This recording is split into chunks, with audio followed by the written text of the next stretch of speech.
Hey guys, tonight we will hear a dramatic story. Tonight's journey takes you deep into the heart of the Middle Ages, into the fragile and hidden world of peasant women who carried the weight of survival on their shoulders. This is what it was like to be a peasant woman. In medieval Europe, a story so real, so vivid, that you will never imagine that this terrible thing could happen. So before you get comfortable, take a moment to like the video and subscribe, but only if you genuinely enjoy what I do here. And while you're here, let me know where you're listening from and what time it is right now where you are. Now dim the lights, maybe turn on a fan for that soft background hum, and let's ease into tonight's journey together. You are Elena, a 17-year-old peasant girl, living in a tiny village nestled deep within the forests of medieval France not far from the river Loire. The year is 1257, and the air outside your cottage smells of damp earth and burning wood. The first light of dawn is beginning to push through the low clouds, but your day started long before the sun rose. Your hands are already rough and cracked despite your youth. There's no luxury of soft beds or warm blankets here. Your straw mattress scratches your skin, and the single woolen cloak you own smells faintly of smoke from the hearth. You wake not to an alarm, but to the muffled bleating of goats in the small pen outside, and the low, constant drip of rainwater seeping through the thatched roof. Life as a peasant woman is simple on the surface, but underneath it is a daily fight for survival. There is no rest, no true safety, and certainly no comfort. You exist in a world where hunger lurks constantly, where winter nights cut deep into your bones, and where even a small sickness can turn fatal. But tonight, as we follow you through this day, we'll step into every moment, every secret, every small terror, and every quiet victory you cling to in a harsh and fragile world.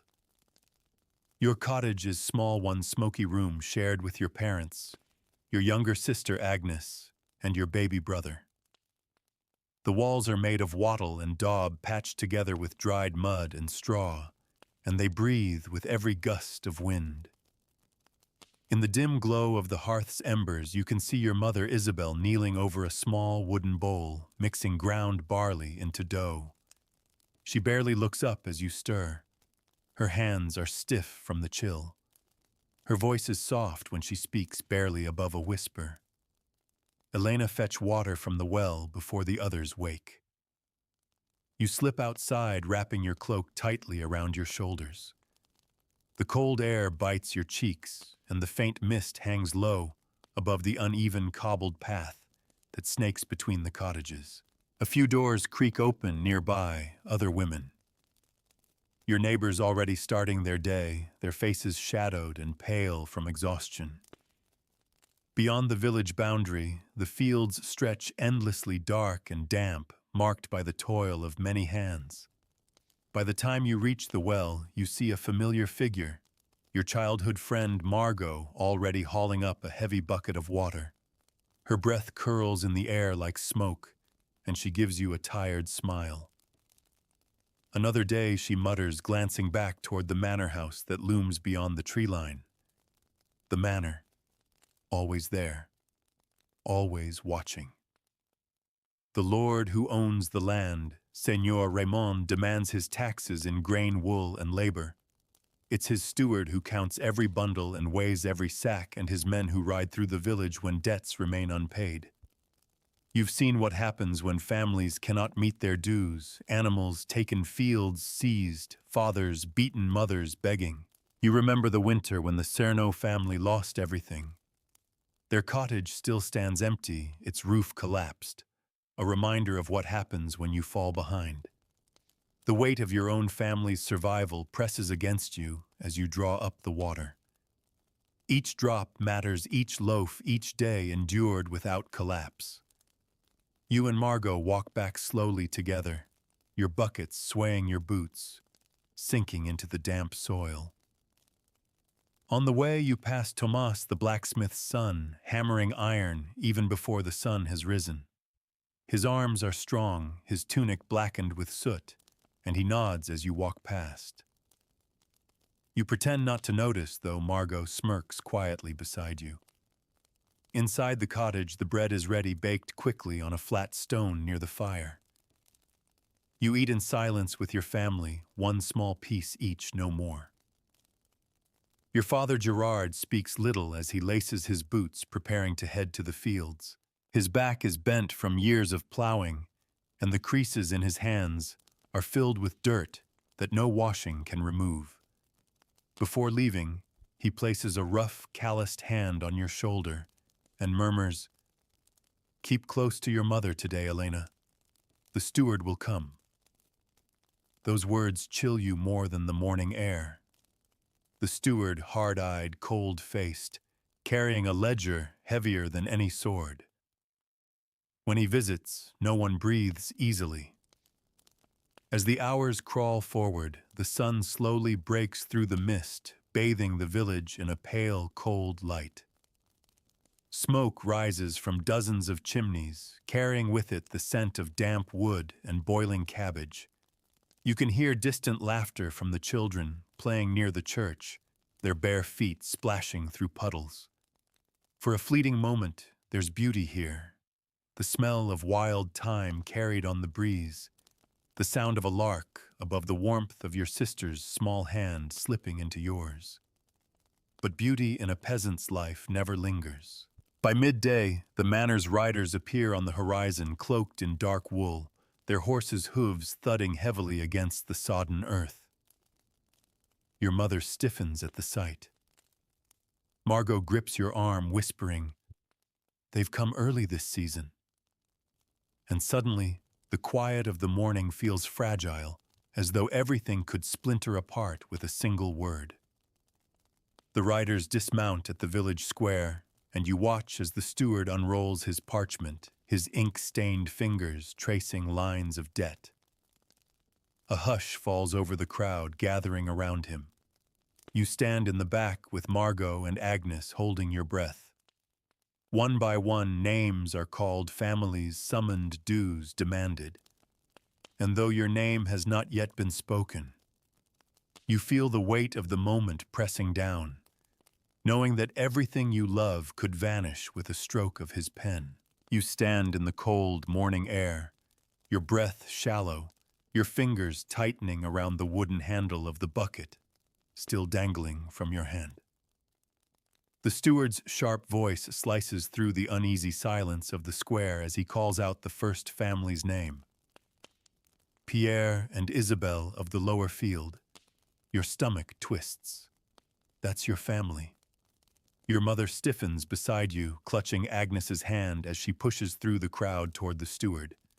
Margot squeezes your wrist once before letting go, whispering, "Stay calm." You follow your mother, your legs trembling with each step. The steward's name is Etienne, a tall, lean man with hollow cheeks and sharp, calculating eyes. He wears a heavy wool cloak lined with fur far finer than anything you've ever touched, and he carries a thick ledger bound in dark leather. His boots sink into the damp earth, yet he stands perfectly still like a man carved from stone. "Your tithes are due," Etienne says flatly without greeting.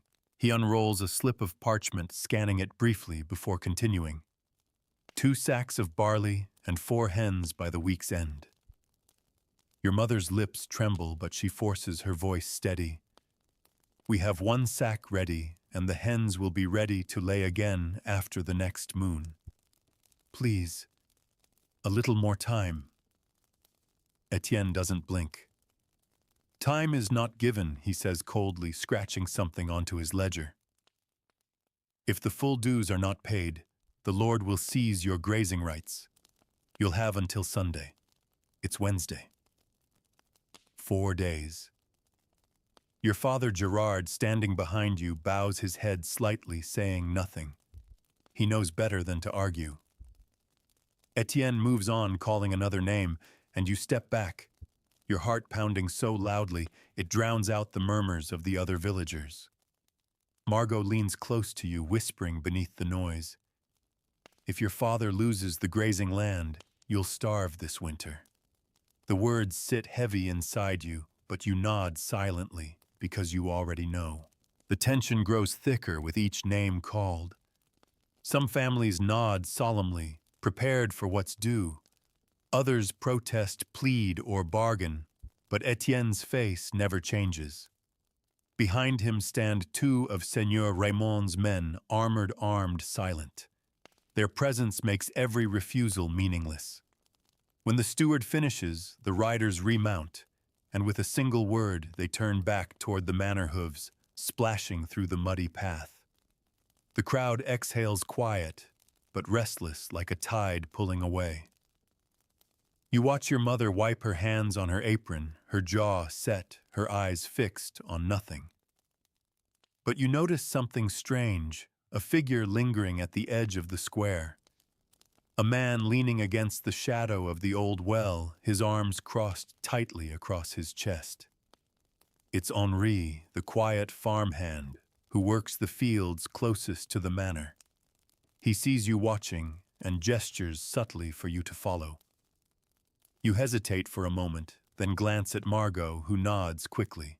You slip through the thinning crowd, stepping carefully around puddles until you reach him. Elena Henri says in a low voice, "You need to hear this. The Lord's taxes are rising again next season." Your chest tightens. "How do you know?" I overheard Etienne speaking with the captain. He replies, his voice barely audible over the crows circling above the rooftops. "They're raising dues before spring planting. More grain, more hens, and..." He hesitates, glancing around. "An additional Labor Day. For women." You stare at him, trying to make sense of his words. Labor Days are already brutal, long unpaid hours spent bending over the Lord's fields, back-breaking work under watchful eyes. And now they want more. Why would they demand that you whisper? Henri leans closer. The manor's stores are low. They need more wool, more bread, more of everything, because the Lord plans to host a hunting feast in 2 months. For his noble guests, a feast. While your family eats bread so thin, it crumbles between your fingers, they plan to roast whole stags in Raymond's great hall. Margot joins you, shaking her head furiously when Henri repeats the news. "They'll work us until our bones give way," she mutters, her jaw tightening. Before you can respond, a gentle voice interrupts children. You turn to see Brother Mathieu, the village priest, stepping toward you in his worn brown robe. His hair is gray at the temples, his cheeks pale, his eyes steady and calm. He folds his hands before him as he speaks softly. "I saw you speaking with Henri," he says, his voice quiet but firm. "Be careful. Words about the Lord's business can carry to the wrong ears." Henri bristles but lowers his gaze respectfully. "Forgive me, Father. I only thought Elena should know what's coming." Brother Mathieu studies you for a moment, then sighs. "The times are hard, child, but the Lord provides. You and your family must endure. There is no rebellion here, only patience and prayer." You nod, but inside your stomach twists. Patience doesn't feed the hungry. Prayer doesn't stop the steward's cold ink from sealing your family's fate. The priest walks back toward the small stone church at the edge of the village, his figure disappearing into the mist. You watch him go, 1,000 thoughts crowding your mind. That night, after supper, you sit by the dim firelight, Agnes curled against your side, her breath soft and slow as she sleeps. Your father sharpens his sickle in silence while your mother mends the edge of her apron. The cottage is quiet, but the silence is not peaceful. It hums with worry, thick and unspoken. Finally, Gerard speaks without looking up. "We'll need more grain than we can spare. Tomorrow I'll go to Henri's uncle. He owes me a favor. Perhaps he'll lend us a sack." You want to ask what happens if he refuses, but the words catch in your throat. When you finally lay down on the straw mattress, you listen to the soft drip of rainwater outside, mingling with the distant hoot of an owl. You close your eyes, but sleep doesn't come. You think of Etienne's sharp voice of the manor's looming walls of the hunting feast, where nobles will drink from silver goblets, while you and Margot kneel in the fields until your knees ache and your fingers split. You think of the empty cottage down the road, the Cernote family's ruin left as a warning. And as the fire dies low, you make yourself a silent promise you will not let your family fall. But as dawn creeps over the horizon, casting a cold, pale light over the damp fields, a shadow moves among the cottages, the shape of something coming quiet and unstoppable, threading its way into your life without warning. The first pale light of morning spreads across the village like a slow whisper, and you wake to the sound of your father's boots scraping against the wooden floorboards. The air inside the cottage is heavy with smoke from last night's fire mingling with the faint damp smell of earth and wool. You stretch your stiff limbs beneath the rough woolen cloak and rise quietly, careful not to wake Agnes, still curled beneath the blanket, clutching her rag doll. Your mother is already outside, her breath forming small clouds in the chill as she ties a length of twine around a sack of barley. She looks up briefly, and when she hears you step into the doorway, her face shadowed and pale. "Today we go to the manor," she says softly, as though speaking it too loudly would make it worse. The words settle in your chest like a weight. By the time you reach the fields beyond the village, dozens of women are already gathered there, cloaks pulled tightly against the biting wind. The manor's steward, Etienne, stands at the edge of the clearing, his leather ledger strapped beneath his arm, while 3 of the Lord's men linger nearby, swords sheathed, but visible, a silent reminder of who owns the land beneath your feet. Margot is already waiting, arms crossed tightly, her expression set. When she sees you, she steps close, whispering, "They say we'll work until sundown. No breaks, no bread, no water unless the steward allows it." You glance past her at the endless stretch of fields, damp, dark, waiting to swallow hours of your life. Rows of tangled roots cling stubbornly to the soil, and beyond them the manor rises against the pale horizon, a towering shadow of stone and iron. Etienne's sharp voice carries across the clearing. "By order of Seigneur Raymond, all women of the lower fields are bound to labor 3 days this week to repay your tithes. Fail to comply, and your families will answer for it." The words hang cold in the morning air. You lower your head, gripping your wooden rake tightly, as Etienne gestures toward the far side of the field. Together, you and Margot walk through the wet grass boots, sinking deep into the soft earth. The ground is cold beneath your fingers as you kneel, tugging stubborn weeds from the damp soil until your knuckles ache. Hours pass. The sun climbs but gives no warmth, and the breath of winter clings stubbornly to the wind. Your muscles burn, your hands crack, but you do not stop. Around you, the women move silently, their faces set in quiet endurance. The only sounds are the rhythmic pull of roots from earth, the distant call of crows, and the faint metallic clink of the riders' spurs as they circle the field. By midday, Margot leans close, her voice hoarse from exhaustion. "Look at them," she mutters, nodding toward the Lord's men resting on their horses beneath the shade of an oak, drinking from their wineskins while we kneel in the mud. "Quiet, you," whisper back, glancing around nervously, but it's too late. One of the riders, a broad man with a scar running across his cheek, straightens in his saddle, his eyes locking on Margot. He rides closer, the heavy hooves splashing through the muck, stopping just short of where you kneel. He studies Margot, his lips twisting into something between amusement and warning. "The work is hard," he says, his voice rough, his accent sharp. Maybe I'll ask Etienne to make sure you're doing your share. Margot stares up at him, jaw tight, but says nothing. You feel her trembling beside you, though her gaze never falters. Finally, he spits into the dirt, turning his horse sharply and riding back toward the manor's men.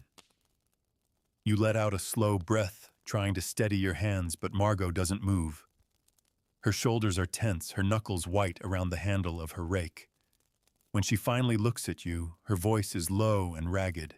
If he touches me, she whispers, I'll kill him. You say nothing because there is nothing you can say. In this world, silence is often the only defense. As the day drags on, the work grows heavier. Your fingernails split, your back aches, and your throat is dry from holding your breath whenever Etienne walks past, scanning the rows like a hawk hunting for weakness.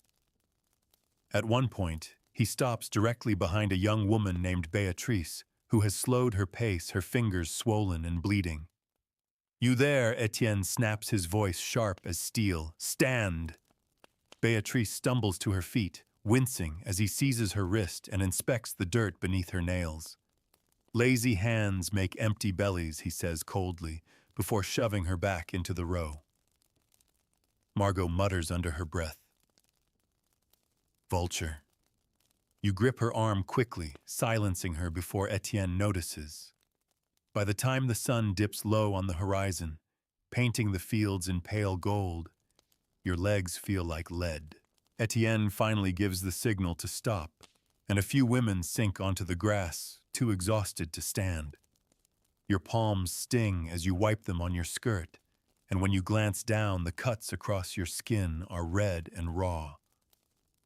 Margot drops beside you, her chest heaving, her lips cracked from thirst. One day down, she whispers bitterly, 2 more to go. But before you can reply, Etienne's voice rises again from the clearing. Tomorrow the manor demands more hands. Those who cannot come will be marked for penalty. Marked. The word sends a chill down your spine. To be marked by the steward is to lose more than coin, it is shame debt and the slow unraveling of your family's fragile place in this village. As the crowd disperses, you notice Henri lingering near the tree line, his hood pulled low against the fading light. He gestures for you to follow his expression, tense. Margot sees him too, but she shakes her head quickly. No, she hisses softly, don't get involved. But something in Henri's eyes makes you pause. When you approach, he speaks in a hurried whisper. Elena, you need to know. Etienne is planning something worse. There's talk of collecting extra dues before the feast. He'll come for your family first. He always goes after those who owe barley. You feel your chest tighten as his words settle like stones inside you. You already owe more than you can give. Why are you telling me this? You ask cautiously. Henri hesitates, glancing over his shoulder. Because I can help you, but you must trust me. There's a way to keep the steward's men from taking what little you have left. Before you can ask what he means, a bell tolls from the church tower, its low, hollow sound rolling over the fields. The day is done. The villagers drift back toward their cottages, shoulders bowed, feet heavy with weariness. But tonight, as you follow your family home, Henri's words linger like shadows. There's a choice waiting on the horizon, one that could save your family or destroy you entirely. And deep inside, you know tomorrow will bring more than just another day of labor. The next morning, the air feels heavier, as though the mist itself carries warning. You wake before dawn again, your body aching from yesterday's labor. But there's no time to rest. Today is the second day at the manor fields, and you sense that something is changing. A quiet shift, a tremor running beneath the fragile stillness of the village. Your mother is silent as she ties her shawl, her fingers trembling slightly, as she fastens the knot. Gerard is already outside, sharpening his sickle, his brow furrowed deeper than usual. He doesn't speak, but his silence says more than words. He's worried too. On the path toward the fields, you meet Margot. Her face is pale, her jaw tight, but there's fire in her eyes. "Henri came to me last night," she whispers, pulling you aside as the other women pass. "He told me something about the steward, about what's coming." You nod. "He spoke to me too." Margot grips your arm, her voice sharp. "Elena, this isn't just about tithes anymore. Etienne wants control. He means to squeeze the village until we break." Before you can reply, the bell from the church tower tolls softly across the misty fields, calling the women to gather. Etienne stands waiting, ledger tucked beneath his arm, 2 armored riders flanking him. He looks colder than ever today, his gray cloak snapping lightly in the wind. When the crowd has formed, he unrolls a scroll and speaks without greeting. "By the order of Seigneur Raymond, an additional due will be collected before the month's end. 1 sack of barley from every household. Failure to comply will result in forfeiture of land." Gasps ripple through the crowd. Whispers rise like the buzzing of trapped bees. You feel Margot stiffen beside you, her nails digging into her palms. A man behind you curses under his breath, and his wife quickly hushes him, glancing at the steward's riders. Someone dares to speak up. "We gave you everything last season." An older woman cries, her voice breaking. "We've no grain left to give." Etienne's gaze settles on her with icy precision. "Then you will give your labor instead." Margot's breath hitches sharply, but she steps forward before you can stop her. "You take from us until we bleed," she says, her voice trembling, but loud enough for all to hear. "Does your Lord know how we live while he feasts in his hall? Does he care?" The silence that follows is thick and dangerous. Etienne tilts his head slightly, studying her like a wolf, deciding whether to strike. Then slowly he smiles, but there's no warmth in it. "Careful girl," he says softly, almost kindly, though his tone carries a razor's edge. "Words can cost more than barley." Margot doesn't move, but you can see the flush rising in her cheeks, her shoulders tight with contained fury. You grab her wrist and tug her back, whispering urgently, "Stop, please." Etienne watches the two of you for a long, cold moment, then turns sharply and continues down the line, calling out names and marking debts in his ledger. But the air feels different now, tense, buzzing, fragile. One wrong word could shatter everything. When the crowd disperses, you and Margot linger at the edge of the square. Henri finds you there, slipping between the villagers like a shadow, his hood drawn low. He speaks quickly, his voice hushed. "I've been to the mill," he says. "I heard the Lord's men talking. There's grain hidden in the old storage barn behind the manor. It's not theirs, Elena. It's ours. Taken from families last winter when they couldn't pay." You stare at him, confused. "What are you saying?" Henri glances around before leaning closer. "I know a way in. There's a broken board near the back wall. If we take what's ours before Etienne counts it, we can survive the season." Margot's eyes widen. "Are you mad? That's theft." Henri's jaw tightens. "It's not theft when they stole it first." You glance between them, your chest tight with fear. The risk is unthinkable. If Etienne caught you anywhere near the manor stores, there would be no mercy. The steward's punishment for theft is brutal and swift public shame at best, the stocks, or worse at worst. But the image of your empty sacks at home lingers in your mind. The thought of your mother begging for scraps, of Agnes, thin and pale, coughing through winter nights. You open your mouth to speak, but before you can, a deep, steady voice interrupts. Enough. Brother Mathieu steps into the small circle, his robe damp from the wet grass. His lined face is stern, but not unkind, his gray eyes sharp beneath his hood.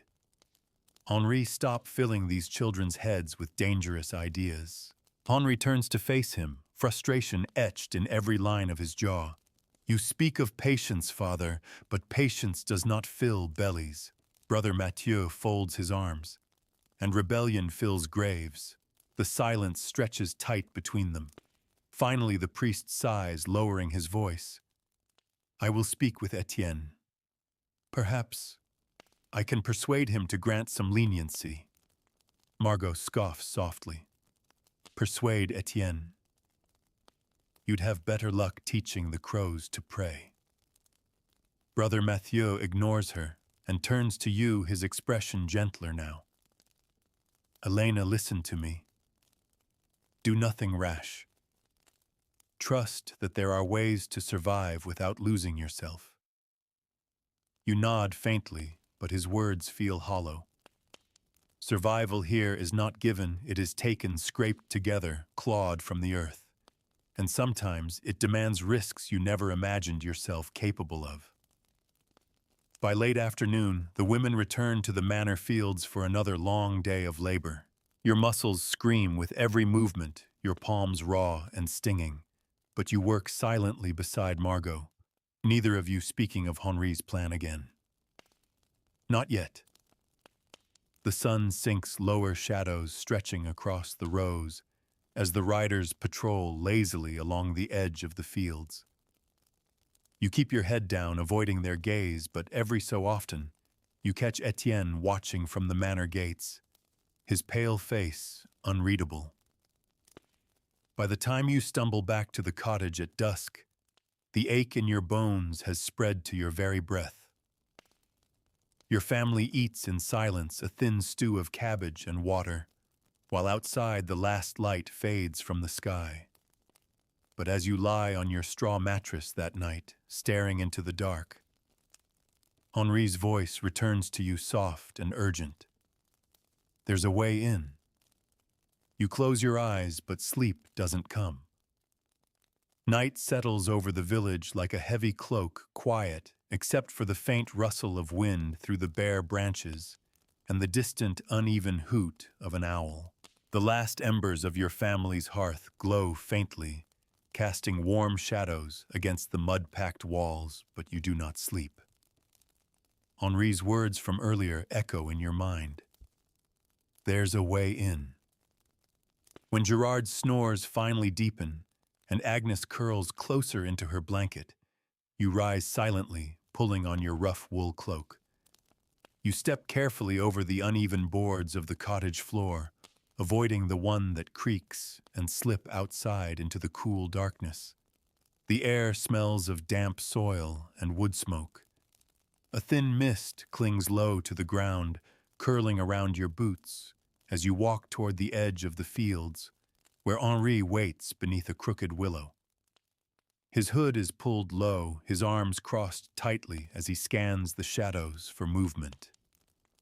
You came, he whispers when you approach his breath, visible in the cold air. You nod, drawing your cloak tighter. Tell me everything. Henri glances over his shoulder, lowering his voice. Behind the manor, past the stables, there's an old storage barn. Half of it collapsed in the last storm, and the guards hardly watch it anymore.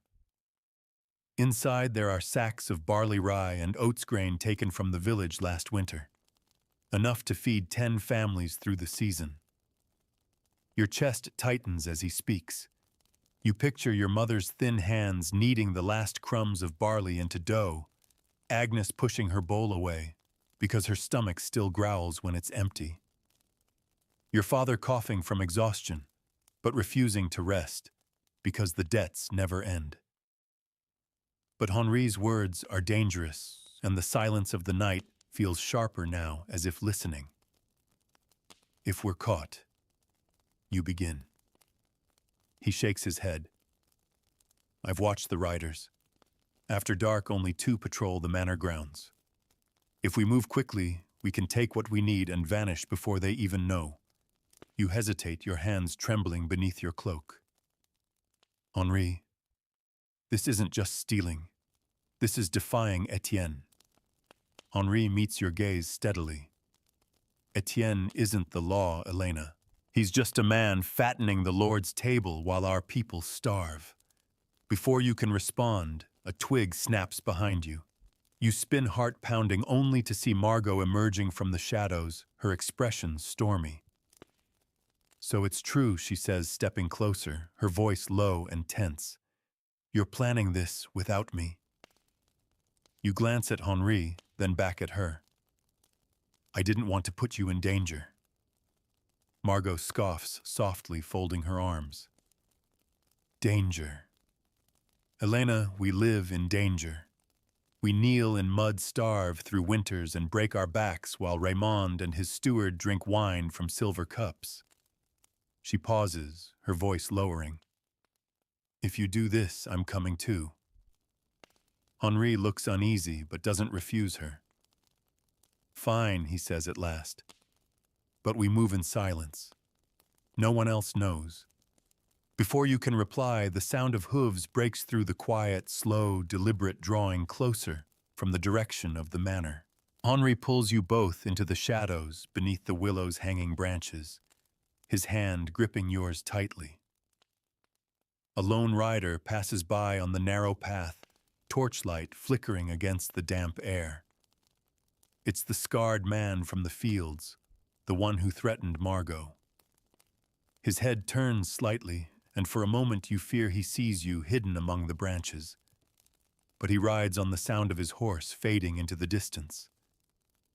When you finally step out of the shadows, Margot exhales sharply. That one, she mutters. He watches me like a wolf waiting to bite. Henri nods grimly. His name's Arnaud, one of Etienne's closest men. You need to be careful around him. You return to your cottage without another word, your heartbeat still uneven as you slip back inside. Agnes stirs briefly in her sleep, murmuring softly, but doesn't wake. You lie on the straw mattress, staring into the dark, knowing there's no escaping what's coming. The next morning, the riders return, not to collect tithes this time, but to watch. Etienne stands in the square, pale and precise as ever, flanked by Arnaud and another guard. His gaze sweeps over the villagers like a blade. By Seigneur Raymond's decree, he announces all field work resumes until the feast is supplied. Those who fail to appear for labor will face penalties. The word penalties hangs like smoke in the air. You bend your head, clutching Agnes's hand tightly, but Margot doesn't bow. Her shoulders are stiff, her jaw set, her eyes locked on Etienne with quiet defiance. Arnaud notices. His lips curl into a small, sharp smile as he leans close to Etienne, whispering something you can't hear. Etienne doesn't reply, but his cold gaze lingers on Margot a moment longer than it should. When the gathering breaks apart, Brother Mathieu calls you aside, his face pale beneath his hood. He grips the small leather-bound Bible he carries, but his hand trembles slightly. Elena, he says softly, his voice low so others can't hear. I've seen the manor's records. You blink at him, startled. How? He glances toward the riders, lowering his voice further. Etienne keeps copies at the chapel, the tithes, the grain, the dues collected from every family. I looked last night. Your breath catches as his words sharpen. The Lord's stores are overflowing, he says bitterly. Etienne's been taking double from the poorest families and lying about it. Margot steps forward, her voice fierce. Then everyone must know, Brother Mathieu raises a hand, quickly silencing her. If Etienne learns I've seen those records, he'll accuse me of theft. And worse, he'll make an example of anyone who spreads it. You must not speak of this. The weight of his revelation presses hard against your ribs. Everything you feared is true, the shortages, the constant hunger, the endless demands. It's not just chance or misfortune, it's deliberate. Margot clenches her fists, anger flashing in her eyes. Then we take back what he stole. You glance at her, then at Henri's distant figure, standing near the tree line, his hood drawn low, his jaw set in quiet determination.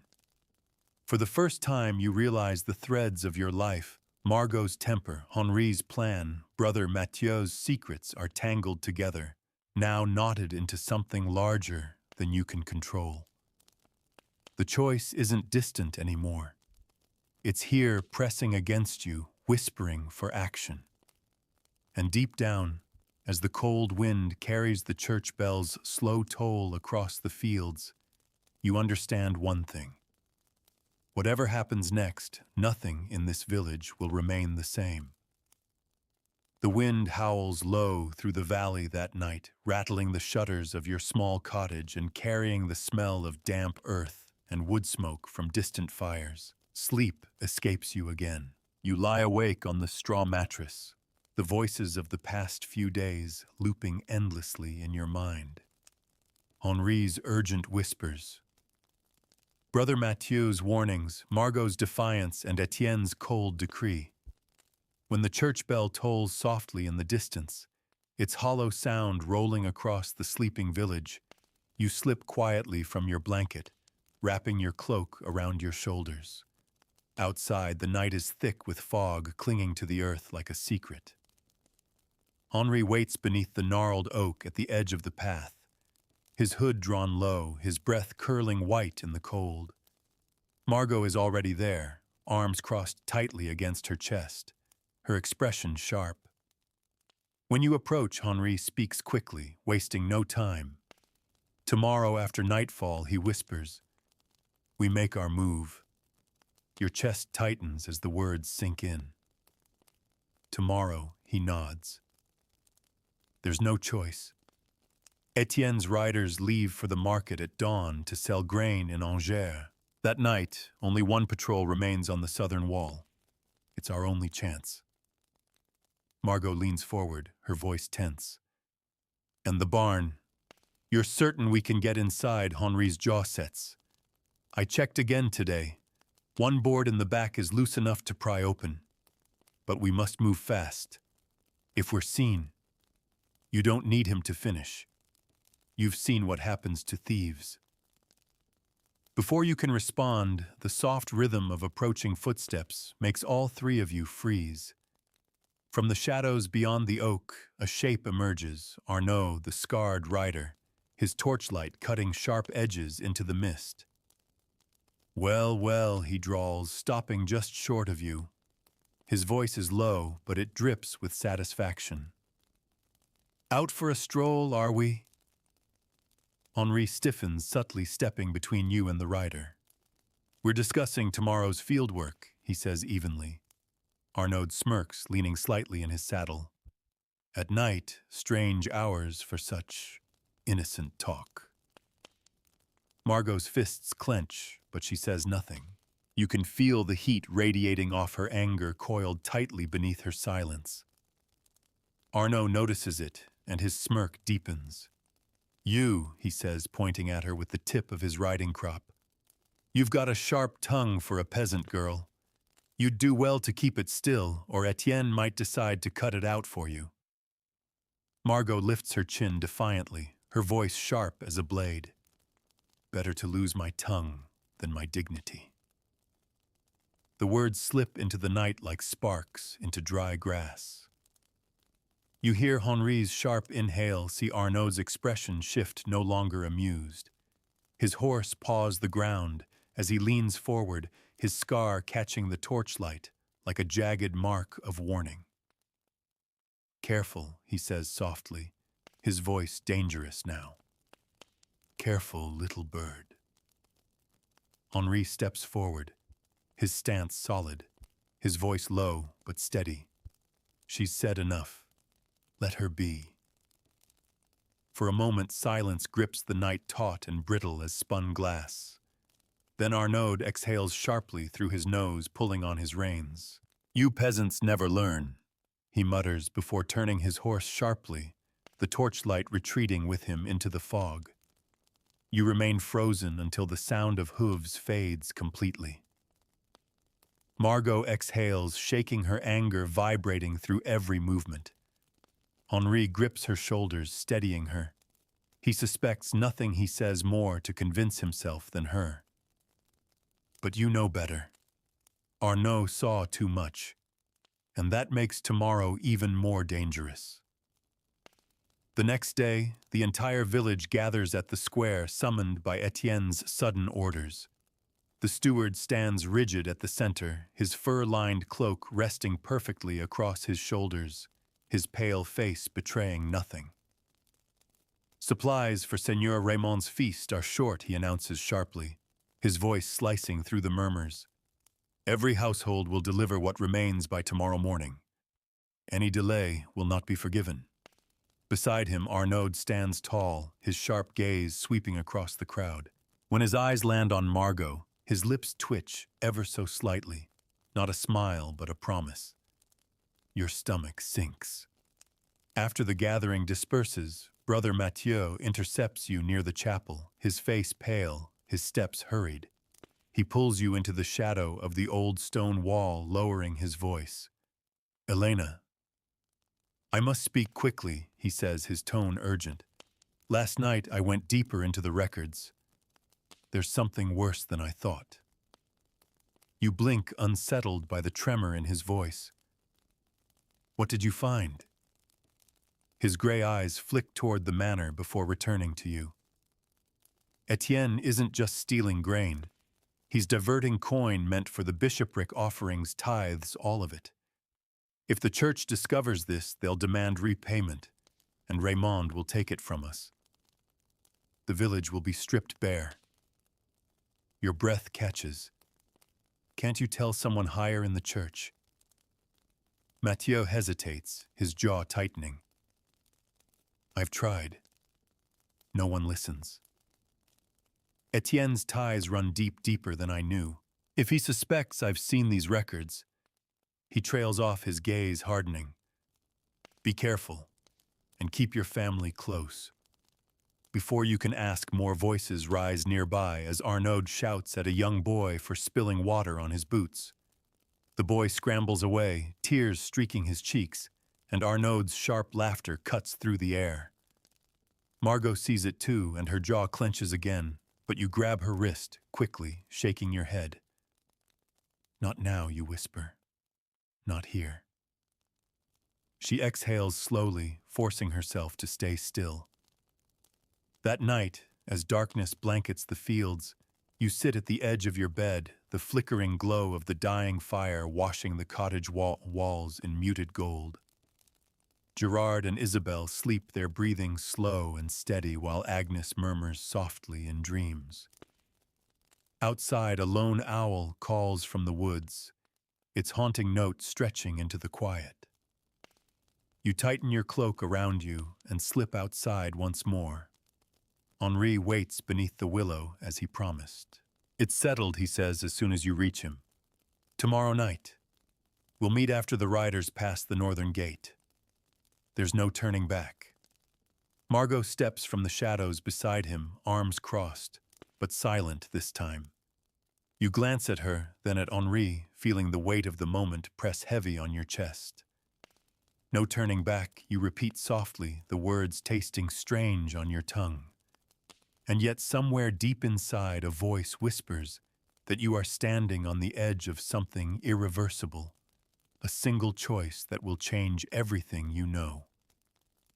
The night is black and still, the kind of silence that feels alive as though the earth itself is holding its breath.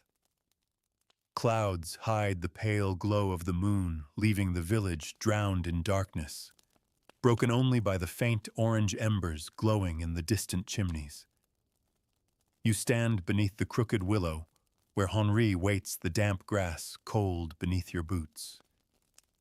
Margot is already there, her jaw set, her hood pulled low. No one speaks, words feel too heavy, too loud for this fragile moment. Henri finally breaks the silence, his voice no louder than a whisper. The riders passed the northern gate. This is our chance. You nod, your heart pounding so hard you can feel it in your fingertips. Together, the three of you follow the narrow deer path leading toward the manor, staying close to the tree line, where the shadows run deepest. The damp leaves crunch softly beneath your feet, and each sound seems sharper in the still air, the hoot of an owl, the distant bark of a dog, the faint rustle of wind across the fields. As you near the edge of the manor grounds, the towering stone walls rise before you, gray and cold, against the faint starlight. Beyond them you can hear muffled laughter and music drifting faintly from the great hall, where Seigneur Raymond and his guests feast on roasted boar and honeyed wine. The contrast between their world and yours burns like salt against raw skin. Henri leads you toward the farthest corner of the wall, where an old wooden storage barn leans crookedly against the outer fence. Its roof is half collapsed and the boards are splintered, forgotten beneath the shadow of the manor. This is the place he promised. Margot kneels first, running her fingers along the warped planks, until she finds it, the loose board at the base hidden beneath overgrown weeds. Henri crouches beside her, prying it open carefully, until there's just enough space for one of you to crawl through. You first, he whispers to you. You hesitate, heart hammering, before slipping inside. The air smells of dust and grain, heavy and dry, and the darkness swallows you whole until your eyes slowly adjust.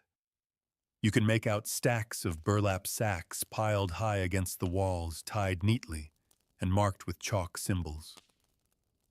Margot follows silent as a shadow, and Henri slides in last, replacing the board behind him.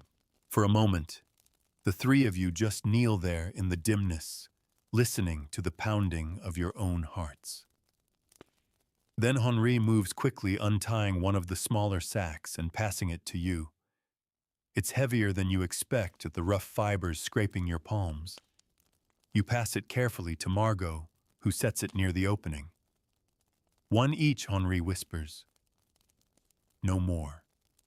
If too many go missing, Etienne will notice immediately.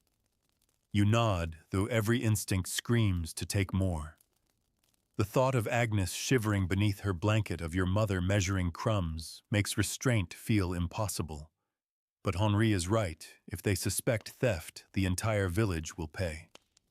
You're just reaching for the last sack, when the faint crunch of boots outside freezes you in place. Margot stiffens, eyes wide.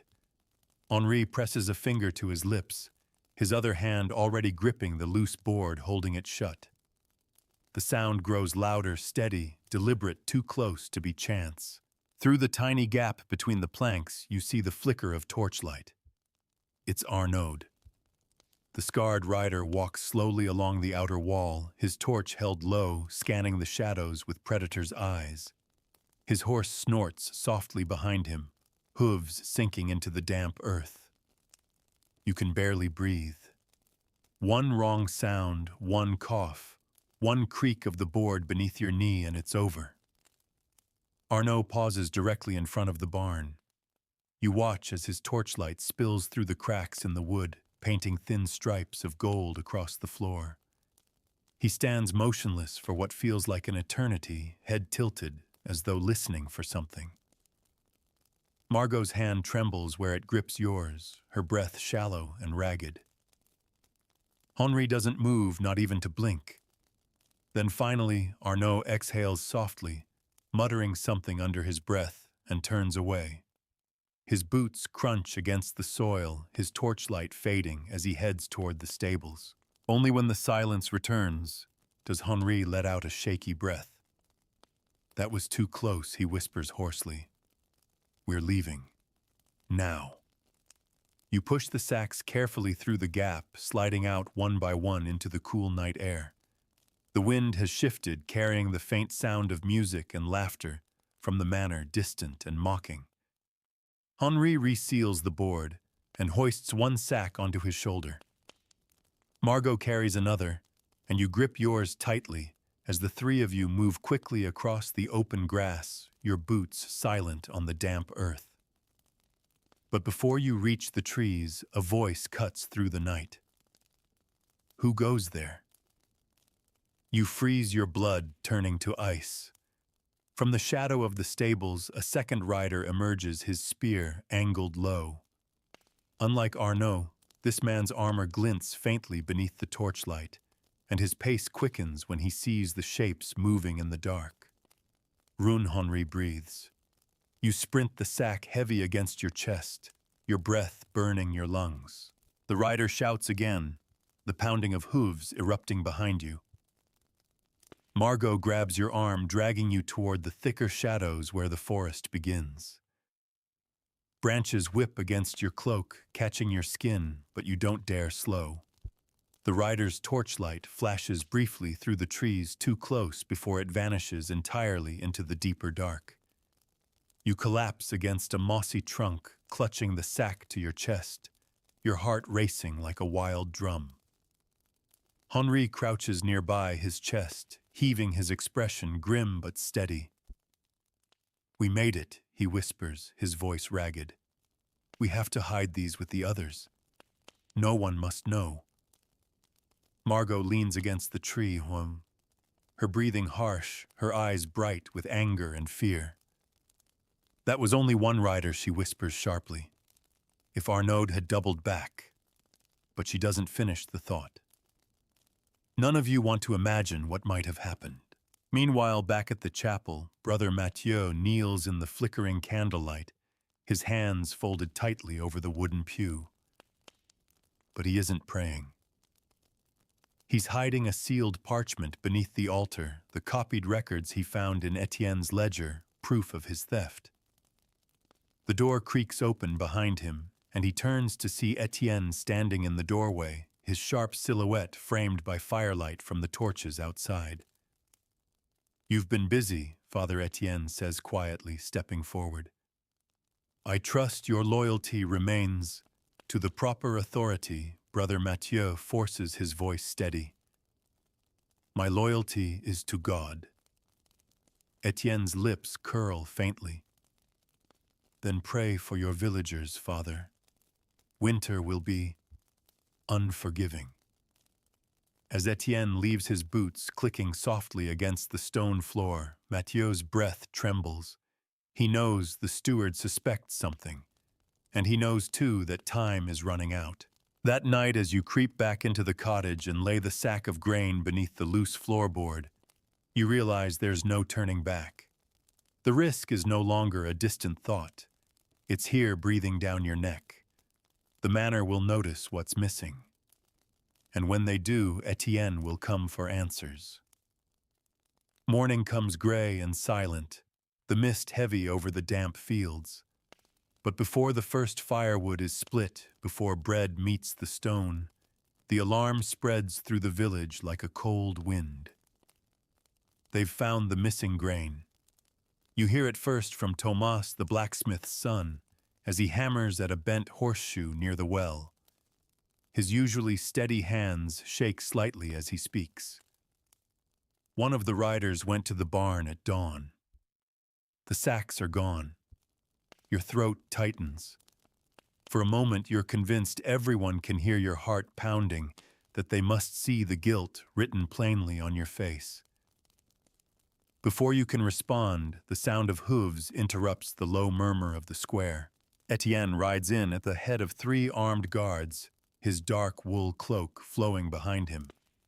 Behind him, Arnaud's scar glints in the pale light, as his gaze sweeps slowly across the villagers gathered there.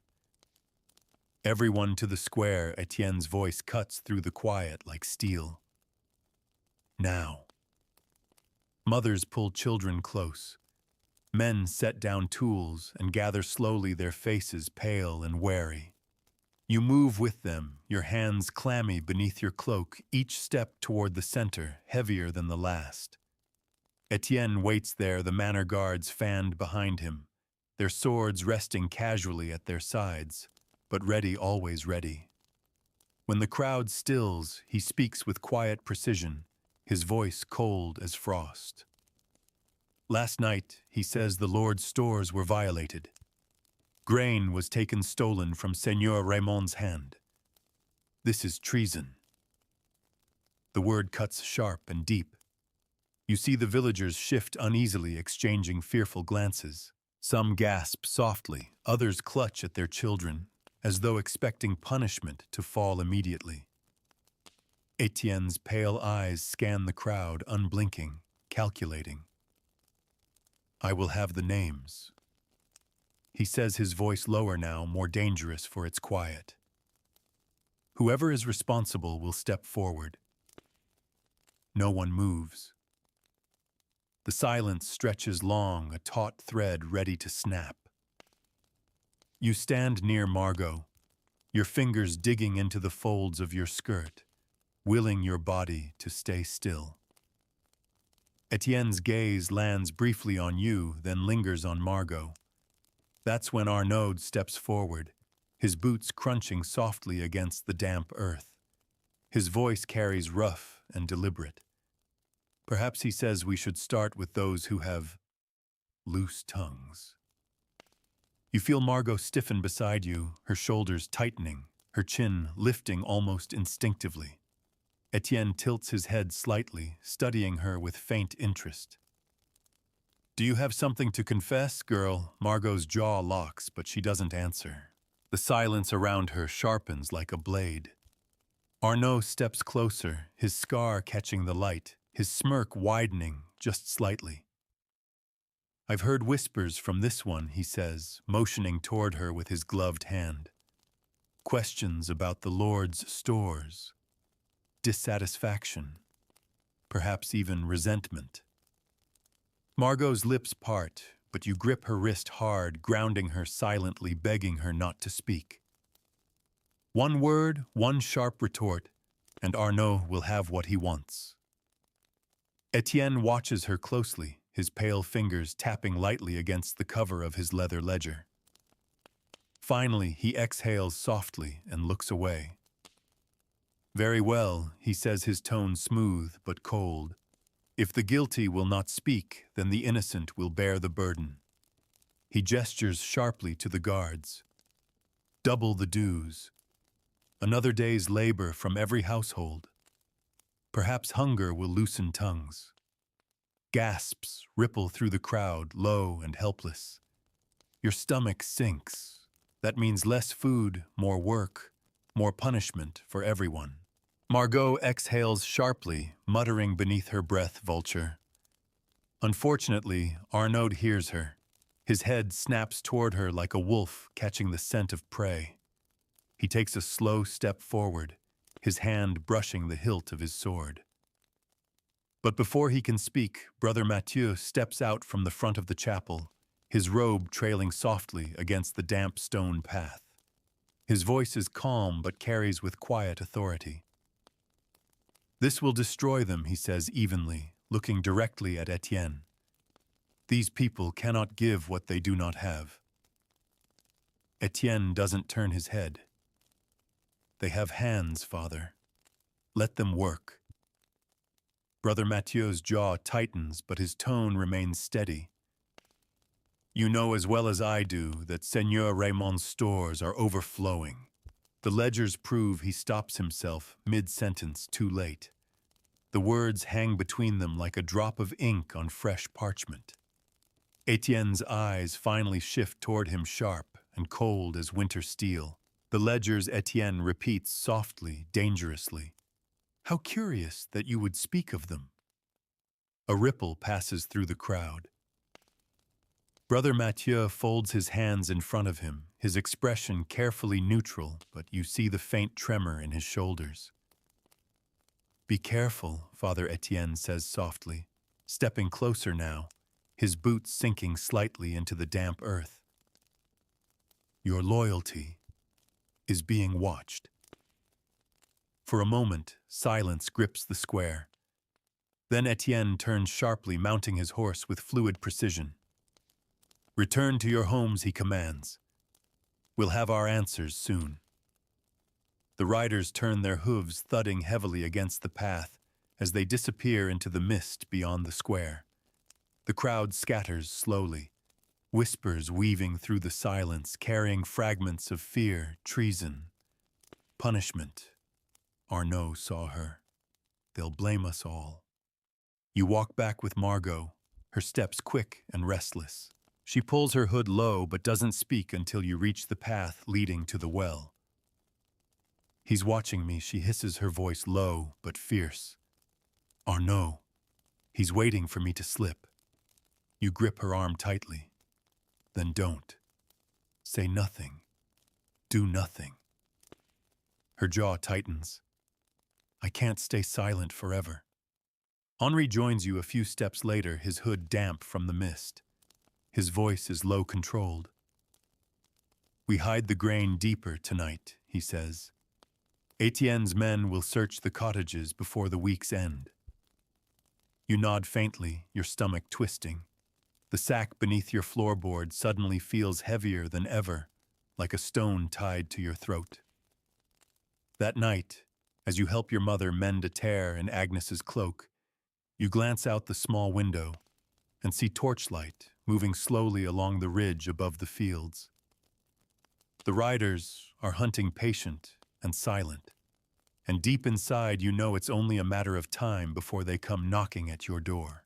The mist clings to the fields the next morning, pale and cold, but the air carries a new weight, the weight of footsteps, voices, and fear.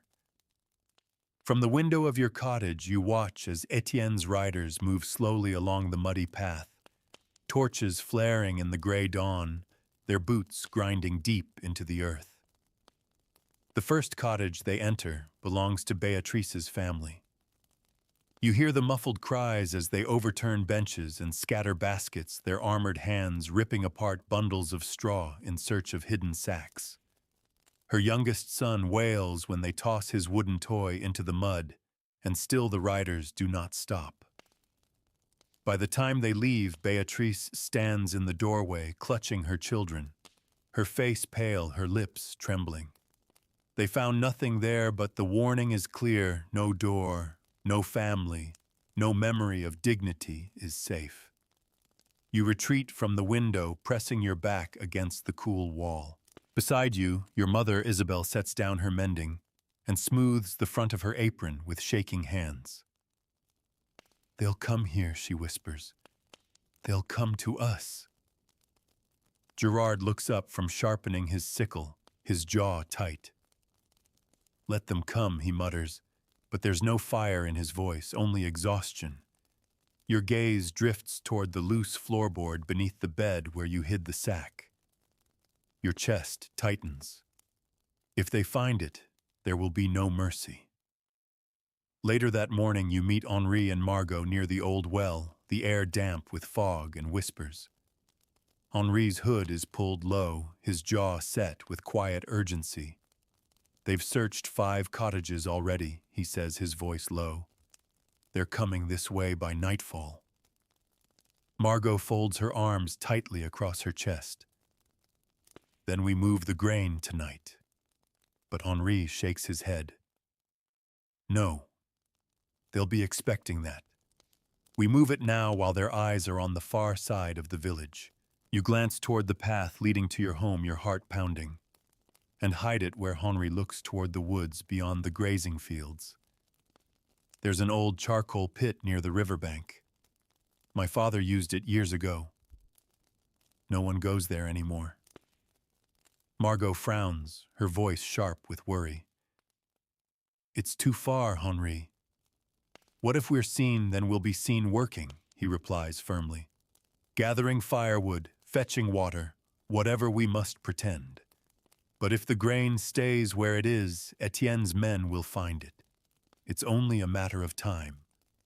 You nod slowly, feeling the weight of his words press deeper into your chest. By midday, the manor riders move closer. The sound of hooves carries from the far side of the square, echoing against the stone walls of the small chapel. You pull your hood low and try to keep your hands steady as you kneel in the garden beside your mother, cutting small bundles of time, pretending that life is untouched. But you hear it. Arnaud's voice, sharp and cruel, drifting across the square as he calls to someone. You there, girl. You look up just in time to see him step into Margot's path, blocking her way with the weight of his armored frame. He tips his head, the faintest mocking smile curling at his lips. Such fire in you, he says softly, so only those nearby can hear. The steward wonders if perhaps your loyalty to Seigneur Raymond is divided. Margot stiffens, her jaw locked tight, but says nothing. Arnaud steps closer, his shadow falling over her, his voice like silk hiding a knife. Perhaps a demonstration would loosen your tongue. From the pouch at his belt, he pulls a small, folded scrap of parchment and holds it up for all to see. This, he says loudly now, is a confession. Sign it, girl, and the burden of guilt leaves you. You've been seen sneaking near the manor at night. Gasps ripple through the square, and you feel your chest clench. If Margot signs, she'll be marked as a thief. But if she refuses, Etienne will have an excuse to punish her publicly. Henri steps forward quickly, placing himself between them. That's a lie, he says, his voice firm but measured. We were all in the fields until after dusk. Everyone saw us. Arnaud's sharp gaze narrows his hand, tightening around the parchment, but he says nothing more. Instead, he smiles faintly, tucks the paper back into his belt, and leans closer to Margot, whispering just loud enough for you to hear. Sooner or later, he murmurs, "You'll trip, little bird, and I'll be there to watch you fall." Margot exhales shakily as he walks away, her face pale, her fists clenched so tightly, her knuckles whiten. As the day stretches into evening, Brother Mathieu calls you quietly into the chapel, where the air smells of beeswax and damp stone. A single candle flickers near the altar, its light dancing against the carved wooden saints. I've spoken to no one. He begins, his voice low and heavy, but Etienne suspects me. He knows someone has seen the ledgers. Your stomach twists. What will you do? Mathieu exhales slowly, his fingers tightening around the small leather-bound Bible in his hands. I've made copies proof of his theft. If I reveal them, the bishop may intervene. But if Etienne learns I hold them, the manor will strike before the church ever arrives. Margot shakes her head sharply. Then burn them. It isn't worth the risk. But the priest meets your gaze, his expression unreadable. If I burn them, he wins. Every sack, every coin, every broken family, all of it stays buried. And I cannot carry that sin. For a long moment, silence fills the chapel, broken only by the faint creak of the old wooden rafters. Finally, he reaches into his robe and places a folded scrap of parchment into your hand. Take this, he whispers, a map of the manor's hidden paths. If the riders close in, it may save you. You nod faintly, tucking it into your cloak without a word. That night, after the cottage lights have dimmed, and the riders' patrols drift into the fog, you slip silently from your home meeting, Henri near the edge of the woods. Together you dig into the damp earth of the old charcoal pit, your fingers numb from the cold, your breaths ragged as you lower the sacks into the hollow and cover them with layers of leaves and loose soil. By the time you return, your boots are soaked, your cloak heavy with dew, and your chest aching from the effort. But for the first time in days, you breathe just slightly easier. And yet, as you step back into your cottage, you notice a faint flicker of torchlight on the ridge beyond the fields, riders watching the village from the shadows. They know something. And you realize as you press your back against the door, heart pounding in your chest, that this is no longer about stolen grain. It's about survival now. The next morning dawns sharp and cold, the mist crawling low across the fields like restless ghosts. You wake to the distant clang of the chapel bell, its tone strange, not the soft call to prayer, but harsh, urgent, demanding. By the time you reach the square, half the village is already gathered. Etienne stands at the center on a raised platform, his pale cloak perfectly draped, his boots polished until they gleam even in the weak light. Arnaud waits at his side, leaning lazily against the railing, one hand resting near the hilt of his sword, his scar catching the morning sun like a deliberate mark of menace. The murmur of the villagers fades as Etienne raises one hand. Last night, he begins his voice smooth, but cutting the search turned up nothing. Yet the grain remains missing. His pale eyes sweep the crowd like knives, cold and steady, unblinking. Seigneur Raymond is displeased, he continues. And when our Lord is displeased, punishment is swift. At his gesture, two riders drag a young man forward, Julien, a quiet shepherd from the lower meadow, no older than 19. His hands are bound behind his back, his face pale and drawn. You hear whispers ripple through the crowd, fear threading every syllable. Etienne doesn't look at Julien as he speaks, his voice carrying like steel over stone.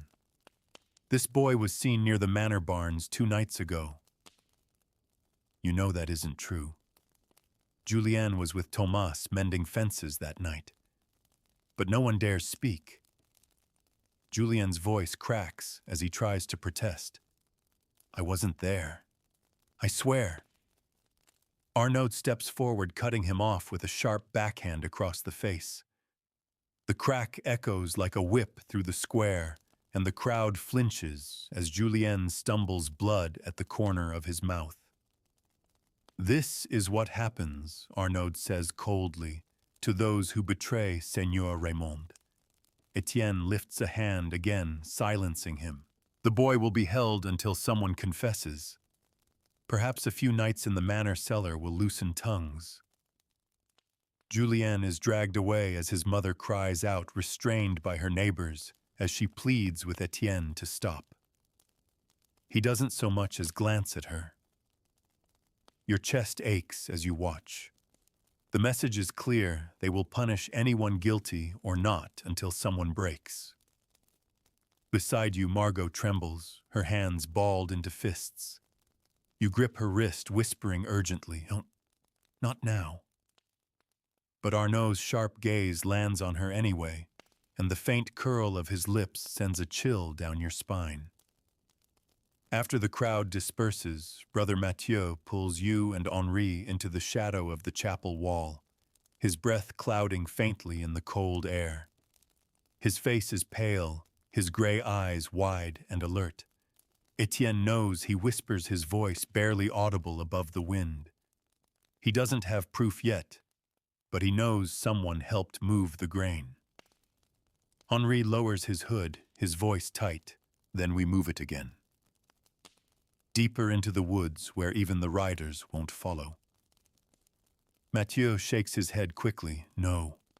Moving it again risks discovery. You need to be still now, still and silent. Margot joins you, her expression still burning from the square. Stillness won't save us, she hisses softly. They've taken Julien. They'll come for me next. Brother Mathieu glances over his shoulder, lowering his voice even further. Etienne is preparing something bigger. I overheard him speaking with Arnaud last night. He's setting a trap. Your chest tightens. A trap, Mathieu nods grimly. He'll call for another gathering tomorrow. He'll accuse someone outright, forcing the guilty to reveal themselves, or watch an innocent suffer. Margot pales, shaking her head. He'll use Julien. Henri curses under his breath. If he hurts him, the whole village will turn. Mathieu hesitates, his gaze shifting briefly toward the manor. No, he says softly. They won't fight. They're too hungry, too tired. Etienne knows this. That's why he'll keep tightening the rope one knot at a time. The priest runs a hand over his face, the shadows beneath his eyes deepening. I still have the copies of the ledgers, he whispers. But if I use them, Etienne will know it was me. And then, the manor will burn me before the bishop even hears my words. Henri leans closer, his voice low and firm. Then we make our own plan, with or without the church. Mathieu studies him silently for a long moment, then nods faintly, though his expression is heavy with dread. That night, the three of you gather in Henri's small loft above the cooper's shop, the air thick with damp and smoke from the nearby forge. You sit cross-legged on the rough wooden boards, as Henri lays out a crude map, scratched into the dirt, with a broken piece of charcoal. There are 3 paths out of the village, he says, quietly pointing to the lines he's drawn. One runs along the river. It's longer but safer. The other 2 cross the meadow, but if Etienne sets patrols there... Margot interrupts, shaking her head. You want to run. Henri meets her gaze, his voice calm but heavy. I want to survive. You stare down at the rough map, your stomach twisting. The thought of leaving the only home you've ever known, your family, your village, the fields where you've bled and toiled, feels like tearing something out of yourself. But then you think of Julienne's pale face, of your mother's shaking hands, of Arnaud's smirk, and you know Henri's right. We'd need food, you whisper. Clothes. Somewhere to hide until they stop looking. Henri nods. That's why we plan now. If Etienne strikes harder tomorrow, we move before nightfall. Margot exhales, pressing her forehead against her knees. And if he catches us before we can run? Henri hesitates for a moment, before answering, his voice quieter now. Then we don't run alone. We take the ledgers. We give them to someone beyond Raymond's reach. You look at Brother Mathieu's folded map tucked deep into your cloak pocket and realize something you haven't dared think before. There may be no way back from this. Once you step past this line, nothing will ever be the same. Outside the loft, the muffled sound of hooves echoes faintly through the night. You freeze, holding your breath. Henri blows out the candle, plunging you into darkness. Through the crack in the wooden wall, you see them, 2 riders moving silently beneath the pale wash of moonlight torches, unlit. Etienne's men watching the village. Waiting. The next day breaks heavy and gray, the kind of morning where even the crows fall silent. A low mist drifts along the edges of the fields, clinging to the ground like smoke from an unseen fire. The chapel bell rings again, 3 sharp tones, steady and deliberate, summoning the entire village to the square. You walk there slowly, your cloak pulled tight, the weight of dread sinking into your stomach with every step. The crowd gathers in uneasy silence, faces pale and drawn children clinging to their mothers' skirts. Etienne stands on the raised platform at the center, his pale cloak perfectly pressed, his ledger clasped under one arm. Beside him, Arnaud waits, his gloved hands resting casually on the hilt of his sword, his scar catching the faint light. But it's not just the 2 of them today. Behind them stands Julien, the young shepherd, bound and pale, his shirt torn and his lips cracked from thirst. 2 guards grip his arms tightly, forcing him to his knees before the crowd. Gasps ripple softly through the villagers. Etienne raises one hand, his voice calm but cold, carrying easily across the square. You have failed me. He begins, his words deliberate and measured, like each one has been sharpened before leaving his mouth. The grain remains missing, and so, by Seigneur Raymond's command, someone will answer for this theft. His pale eyes sweep the crowd before resting on Julien, kneeling helplessly at his feet. This boy will hang, he says evenly, unless the guilty step forward. The air thickens, pressing against your lungs.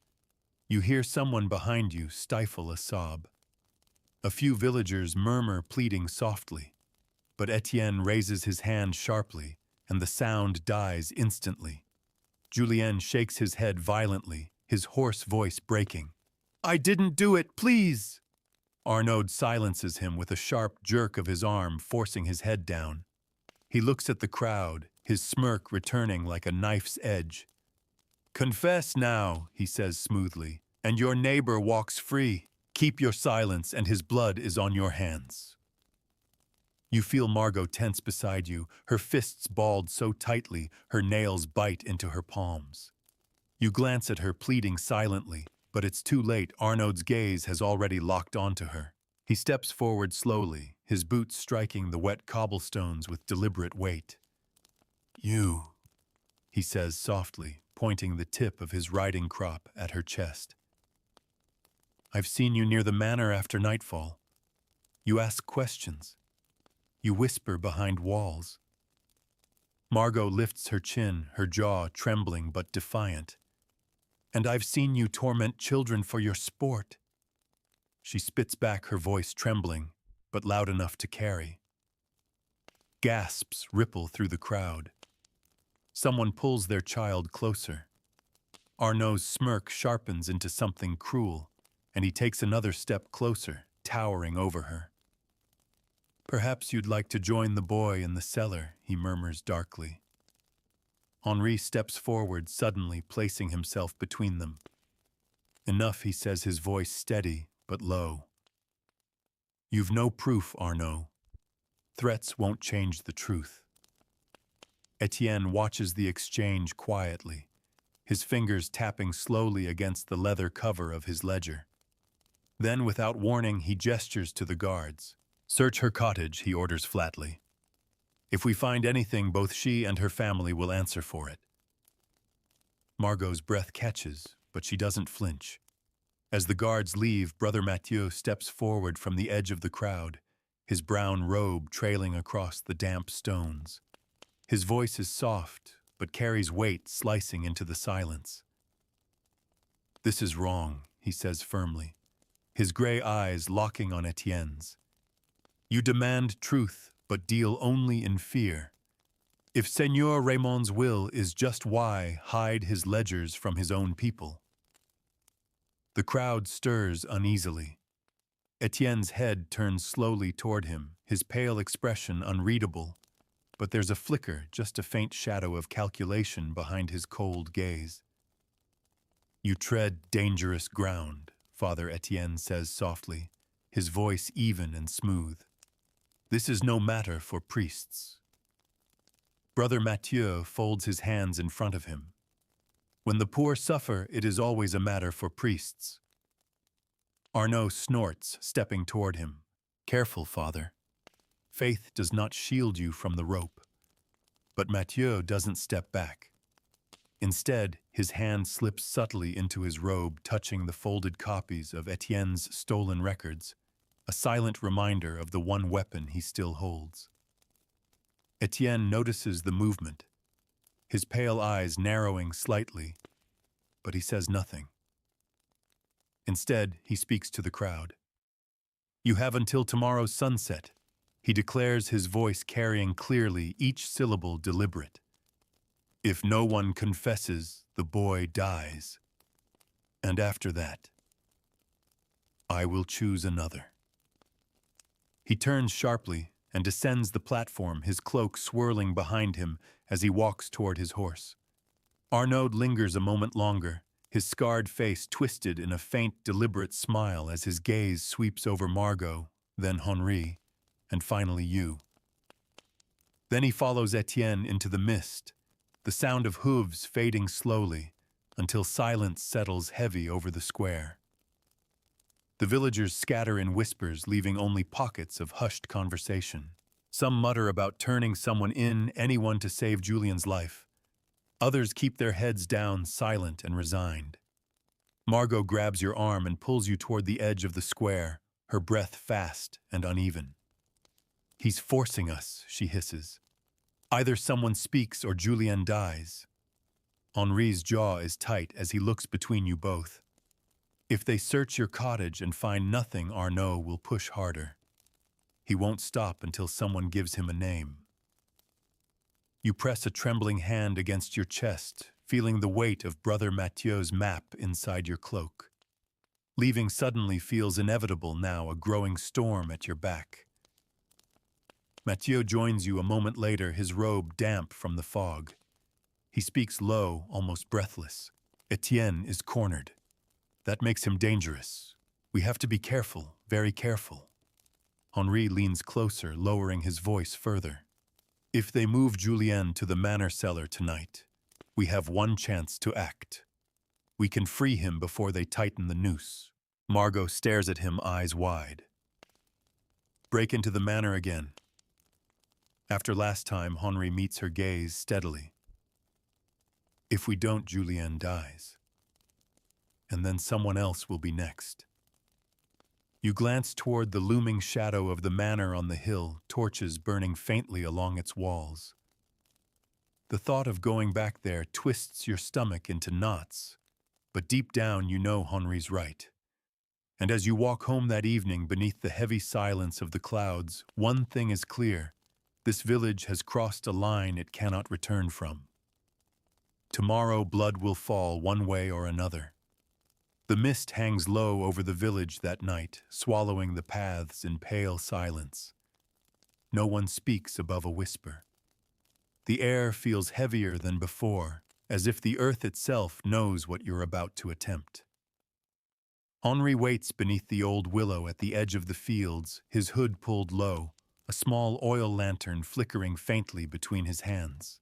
Margot stands beside him, her cloak drawn tight, her jaw tense. When you approach, Henri's eyes lift to yours, steady, unreadable, but filled with quiet resolve. "This is it," he murmurs, his voice barely louder than the rustling grass. Julien's being held in the cellar beneath the manor's eastern wing. The guards rotate every half hour. If we're careful, we can slip inside before they change. Margot folds her arms tightly. And if we're wrong, Henri glances toward the manor, its stone walls glowing faintly under torchlight. Then Julien dies tomorrow at sunset, and maybe the rest of us after him.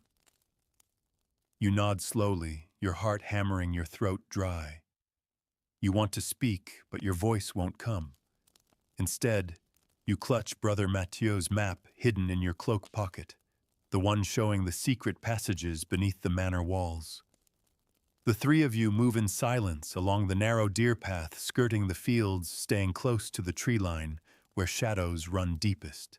You can hear the distant sound of revelry, drifting faintly from the manor hall, laughter, clinking goblets, the muffled hum of a lute.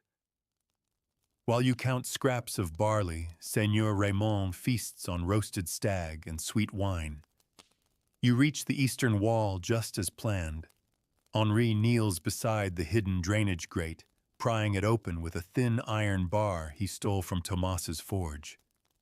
The metal groans softly, but loosens enough for you to slip inside one by one into the dark. The passage beyond smells of damp stone and stagnant water.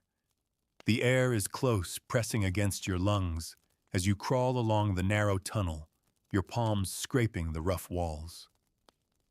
Finally, the space opens into a small stone chamber beneath the manor kitchens. From here, Henri gestures silently toward a set of worn wooden stairs leading upward. You follow him, your body tense, every creak beneath your boots loud in your ears. At the top of the stairs, a single door stands ajar, torchlight, spilling faintly from the corridor beyond. You crouch low, listening. Two voices murmur nearby riders on patrol, their tone casual but steady. Henri motions for you to wait, then presses himself flat against the wall, peeking carefully around the frame. When their footsteps fade down the corridor, you slip into the passage, your breath shallow. Margot follows close, her hand brushing yours briefly in silent reassurance. The cellar door is heavier than you expected, bound with iron hinges that groan faintly as Henri eases it open. Inside, the air is damp and cold, carrying the faint smell of mildew and straw. The small chamber is dimly lit by a single torch wedged into the wall, shadows stretching long and strange across the stone floor. Julien is there, bound and slumped against the wall, his wrists raw, his lips pale. When he sees you, his wide eyes glisten with tears. Quiet, Henri whispers urgently, crouching beside him. We're getting you out.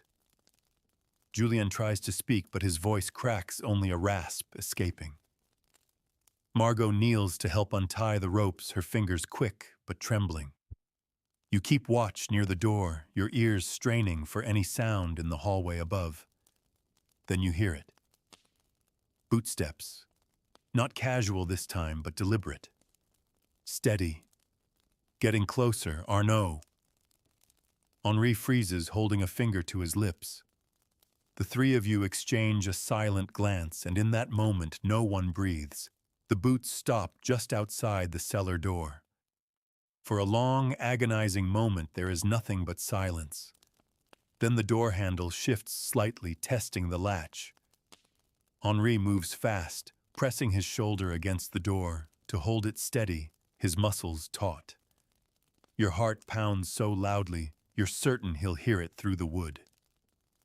Finally, the footsteps retreat, slow at first, then fading entirely into silence. You release the breath you didn't know you were holding. But there's no time to waste. Julien stumbles as Henri pulls him to his feet, draping the boy's arm over his shoulder. Go, Henri hisses. Now. You make your way back through the passage beneath the kitchens, but as you pass the storage room, something catches your eye, a faint draft cool against your cheek. You pause, turning to the far wall where the air seems to breathe softly from behind the stone. There's a gap between the shelves, just wide enough to slip through. Elena Margot whispers urgently, "Leave it." But something pushes you forward anyway, curiosity gnawing against caution. You step inside and find yourself in a hidden chamber, lit only by a single flickering oil lamp. On the table at its center lie stacks of parchment and small wooden chests sealed with wax. You approach slowly, scanning the nearest page, ledgers, lists, symbols you recognize instantly. It's proof that Etienne's thefts run deeper than anyone imagined. He's been diverting food grain, even coin meant for the bishopric, far more than Brother Mathieu discovered. You freeze as realization strikes. If you can get this out, you can break Etienne. Elena Henri hisses sharply from the tunnel. Now you grab 2 folded parchments, tucking them deep into your cloak, and hurry back to the group, heart hammering in your chest. The return through the tunnel is frantic. Julien's weight slows you, and every distant creak above sounds like approaching boots. By the time you emerge from the grate into the cool night air, your lungs burn with exhaustion. Henri pulls the grate closed, his hands shaking slightly as he forces it back into place. "Move," he whispers hoarsely, dragging Julien into the shadows beneath the trees. But as you near the cover of the forest, the sound of hooves erupts from the manor yard. Torches flare to life along the walls, and Arnaud's voice cuts through the night low and sharp. Someone's been here. You press yourself into the hollow of a fallen oak, your breath shallow, your body trembling. Julien lies between you and Margot, barely conscious, while Henri peers through the leaves toward the manor. The riders scatter across the grounds, searching their torches, slicing through the mist. For a brief, fragile moment, none look your way. But Arnaud does not move with the others. He turns, scanning the forest's edge slowly, as though he can feel you watching. His torchlight lingers on the shadows where you hide. Then he smiles faintly and walks back toward the manor. That night back in your cottage, you hide the folded parchments beneath the loose floorboard alongside the grain. You know this isn't over. You've crossed another line entirely. The theft was one crime, but now you've stolen his secrets, and Etienne will stop at nothing to find out who. The next morning breaks under a heavy gray sky, the mist rolling low across the damp fields. You wake to silence, not the ordinary stillness of dawn, but a deeper, unnatural quiet. Then the sound comes, hooves on the stone path, slow and deliberate. From the window, you see them, Etienne's riders, circling the village like wolves closing in on trapped prey. Torches burn in their hands, even though the sun has risen, their pale flames flickering against the mist. Before long, Etienne himself arrives, cloak drawn tight against the cold, his expression calm but sharp as glass. He dismounts and steps to the center of the square, his boots sinking slightly into the damp earth. "Hear me," he says, his voice carrying easily over the hush, steady and unnervingly quiet. "By command of Seigneur Raymond, no one enters or leaves this village without my word." A ripple of alarm passes through the gathered crowd. Someone near you whispers, "A lockdown," and the word spreads like a cold wind. Etienne lets the fear settle before continuing. "The grain will be found. The guilty will be punished. Until then, all paths, all gates, and all roads are under guard. Patrols will remain day and night." You feel Margot stiffen beside you, her hood pulled low, her shoulders tense. Henri, standing just behind, leans closer to whisper, "They know someone's been inside the manor." You glance quickly at him, your pulse hammering. "But how?" He shakes his head. "Doesn't matter. We need to assume they're watching everything now." The riders set up checkpoints at the 3 main paths leading out of the village. Horses snort and paw at the wet soil while guards stand motionless, spears angled toward the ground, eyes sharp beneath their helmets. By midday, everyone has heard the rumor Etienne knows someone saw the ledgers. No one knows how much he knows, only that the steward is hunting quietly now, like a trap waiting to spring. That evening, as the sun sinks into the mist, Arnaud begins his hunt. You see him from a distance, first near the edge of the square, leaning casually against the wooden railing by the well. His torch hangs low in his hand, the flame swaying lazily as his sharp gaze sweeps the villagers one by one. He's patient, watching, waiting for someone to stumble. And then his eyes find Margot. She freezes mid-step, her hand tightening around the basket she carries. For a heartbeat, neither of them moves. Then Arnaud smiles faintly, slow, deliberate, and tips his head as though to mark her. Margot's breath hitches, and she turns quickly down the narrow path behind the tannery, disappearing into the fog. Henri curses softly under his breath. "He's circling her," he mutters. He knows she's close to this somehow. You shake your head quickly. If he corners her, she'll fight back. And that's what he wants. Henri's jaw tightens. Then we don't let her be alone. Later that night, you find Margot sitting beneath the old willow, her knees drawn up, her arms wrapped tightly around herself. The soft wind tugs at her hood, pulling strands of loose hair across her pale face. She doesn't look at you as you sit beside her, your fingers digging absently into the damp earth. "He'll come for me," she says softly, her voice steady but hollow. "Arnaud. He's waiting for the chance. You want to tell her she's wrong, but you can't. Instead, you place a hand gently over hers. Then we stay close," you whisper. "We don't give him the chance." Henri joins you a moment later, crouching low in the shadows. His voice is barely audible. We have another problem, he says. I saw Etienne near the manor gate tonight. He was speaking with two riders. About a trap. You glance at him sharply. What kind of trap? Henri hesitates, scanning the path behind you before leaning closer. He wants the ledgers back. He knows someone took something, so he's going to find planted evidence and force the thief to reveal themselves. Your throat tightens. And if no one speaks, Henri's jaw clenches. Then he'll burn a cottage, make an example. You glance toward the distant torches of the manor, the orange glow like watchful eyes against the pale mist. Inside your cloak, you can feel the parchments pressed against your ribs, heavier than any sack of grain. You could end this now. If you gave them back, Etienne would likely stop hunting. Julienne would live. Margot would be safe. But handing them over means the truth dies in the dark forever. Etienne's thefts buried the villagers' suffering erased, and Raymond's feast continuing while families starve. And deep inside, you know Etienne won't stop even if you surrender them. That night, you sit cross-legged on the floor of your cottage, the flickering firelight casting trembling shadows against the walls. The hidden parchments rest in your lap, the ink smudged in places from where your palms sweat against the rough paper. Brother Mathieu arrives quietly, slipping through the door with his hood drawn. His voice is hushed, urgent. They know he whispers immediately, his gaze sharp.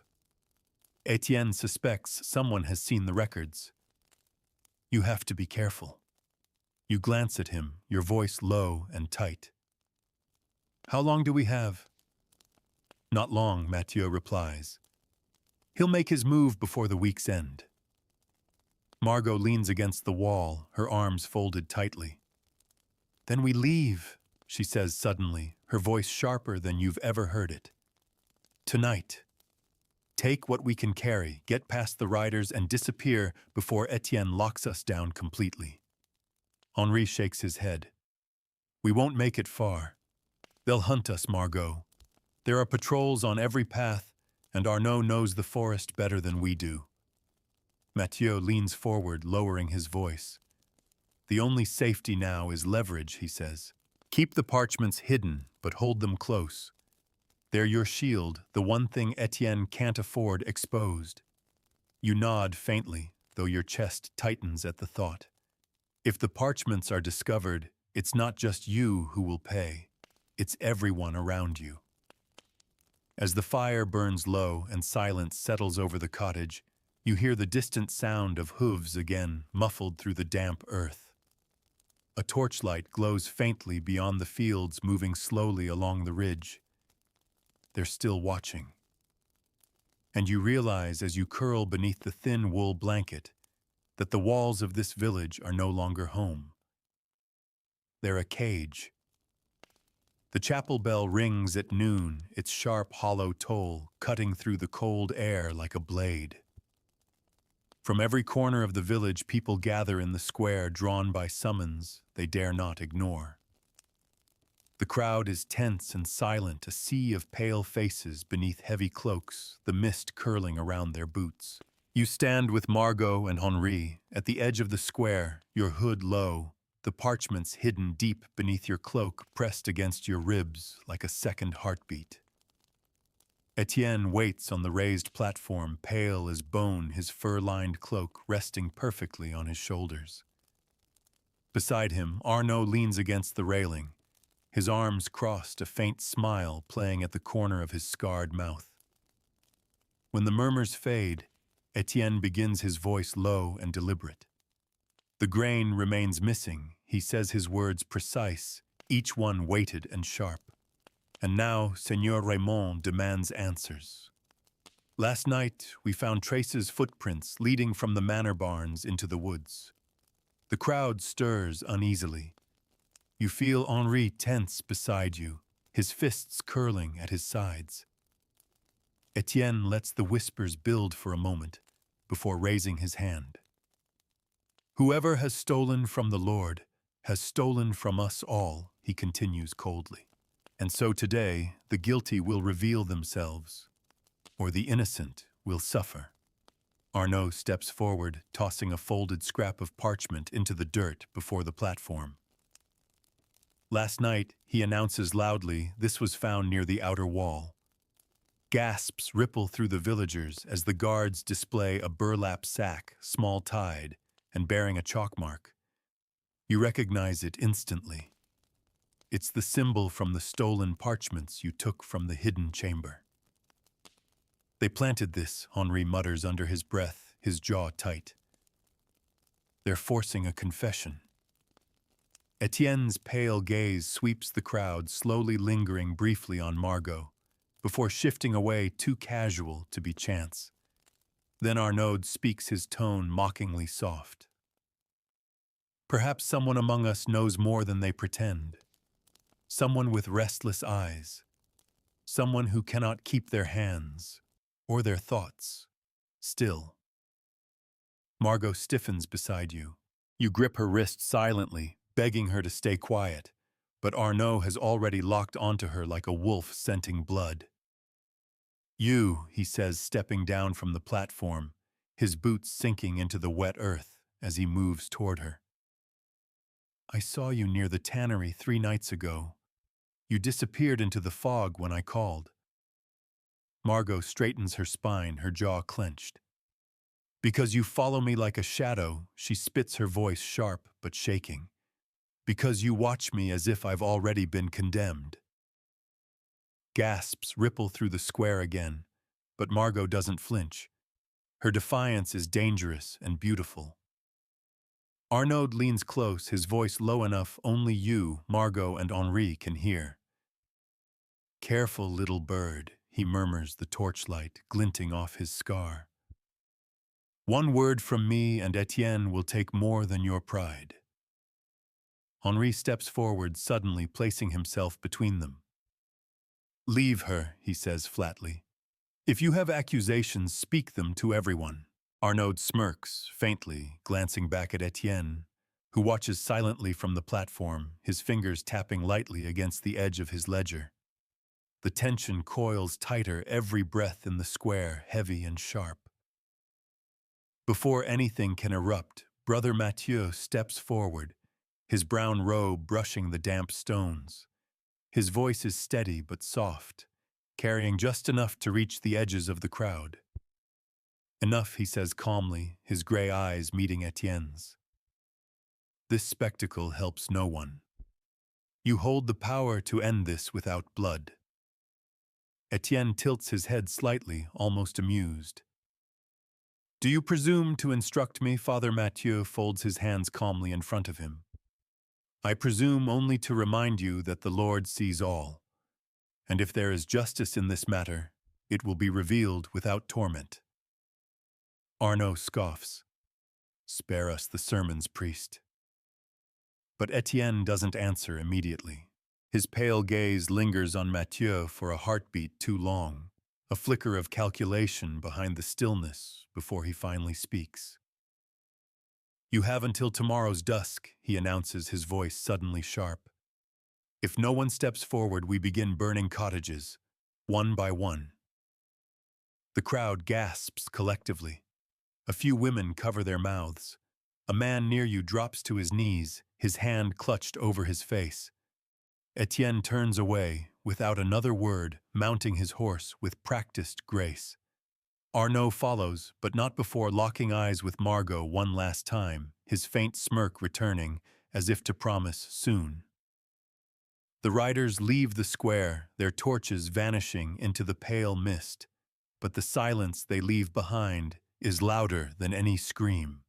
That night, the cottage feels smaller, the walls pressing close around you, as if trying to contain the weight of what you carry.